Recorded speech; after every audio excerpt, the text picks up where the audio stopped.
Hello guys! Welcome sa aking mini vlog. Mag-unboxing tayo ng pagkain. Itong pagkain nito guys is yesterday kumain kaming lahat sa restaurant ng mga kamag-anak ni Laupan. So dahil yesterday din kami nag-celebrate ng Mother's Day kasama sina ama, yan, sina lolo, Mother's Day. So namigay sila ng isang ganyan na isang box na bread.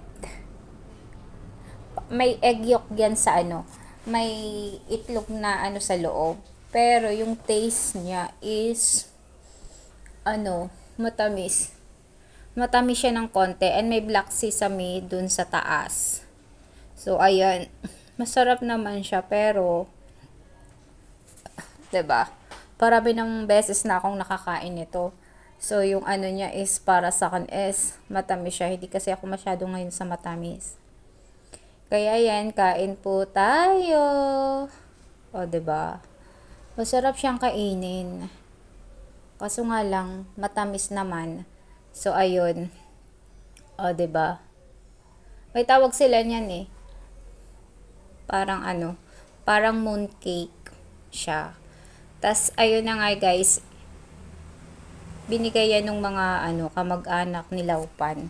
Isa sa kanya, tas isa sa amin ni lolo. Tas kasi nga Mother's Day. Tapos yung restaurant na kinainan namin dun sa mountain, sobrang layo. Alam niyo ba na sana ganun din sa Pinas. Dinadayo siya kahit na 2 hours, 1 hours and half yung biyahe papunta dun. Bundok siya. Tapos, ang sarap naman ng mga pagkain nila dun.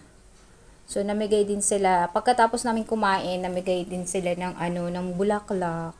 So, may mga may bulaklak din ako. Tapos, nag-picture taking. So, ayun yung ganap yesterday ng hapon. So, ayun. Tapos na akong kumain, guys. Matamis siya. Kaya, isa lang yung kinain ko. And then, eto nga guys, yung ating drinks. Yung para siyang hindi naman siya Sprite, pero yan yung yun yung nasa can na super supaw. Kumbaga sa atin sa Pilipinas, yung drinks na yan ay para siyang Pocari. Yun yung lasa.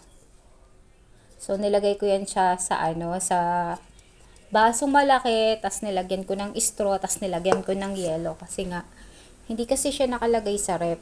Hindi siya malamig. Mainit yung panahon dito. Kaya ayun, nilagay ko muna sa baso, tas nilagyan ko ng yelo.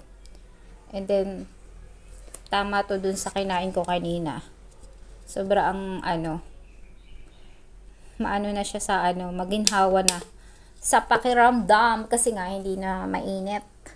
Kasi sobrang init dito sa amin sa Taiwan. Ewan ko ba? Mainit din ba dyan sa inyo? Dito sa amin, sobrang init. Kaya ayan, lagi akong nagagamit ng ice kahit sa tubig. Ice pa rin, lalagyan ko ng maraming yelo, tas inumin ko. Yun lang po guys, tapos ko nang inumin. Thank you for watching.